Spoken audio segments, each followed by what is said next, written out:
నేను Saidabad PS back side ఉంటా, సైదాబాద్ కాలనీలో, ఎల్సిహెచ్ కాలనీలో. అయితే నా కొడుకు పేరు ఈశ్వర్, ఆవుల ఈశ్వర్. స్కూల్కి వచ్చిండు, మార్నింగ్ 9 o'clockకి స్కూల్కి వచ్చిండు. నాకు ఎగ్జాక్ట్ 12:15కి ఫోన్ వచ్చింది, మీ అబ్బాయి తలకే పగిలిందని చెప్పి ఫోన్ వచ్చింది.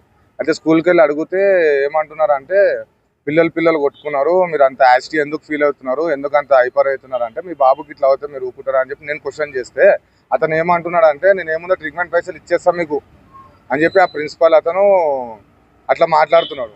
ఇప్పుడు ఏం చేసేది ఉంది, ఇప్పుడు ఏం చేస్తారు అది ఇది అని చెప్పి పిలిపించి, వాళ్ళని ఎవరినో పిలిపించి, ఒక 2-3 పిలిపించి మమ్మల్ని బయటికి పంపించినారు. దాని తర్వాత మేము మళ్ళీ సీసీటీవీ ఫుటేజ్ కావాలని అంటే టెక్నీషియన్ వస్తున్నాడు అని చెప్పి ఇప్పటికి 1.5 hour అవుతుంది. ఇప్పటి వరకు కాలేదు, అదేం కాలేదు. చిన్న బాబు ఎల్కేజీ చదువుకుంటాడు, వానికి 3 stitches పడ్డాయి, చాలా హెవీ ఇంజూర్డ్ అయింది తలకాయకి. పిల్లలు కొట్టుకున్నా సరే, అది ఏది కొట్టుకున్నా సరే సీసీటీవీ ఫుటేజ్ చూసినాక తెలుస్తుంది. అయినా కానీ నేనైతే ఊకోలేదు. ఇది అయితే ఈ పిల్లలది, చిన్న పిల్లలది రేపటి దినము రిపీట్ కావద్దని నా ఇంటెన్షన్.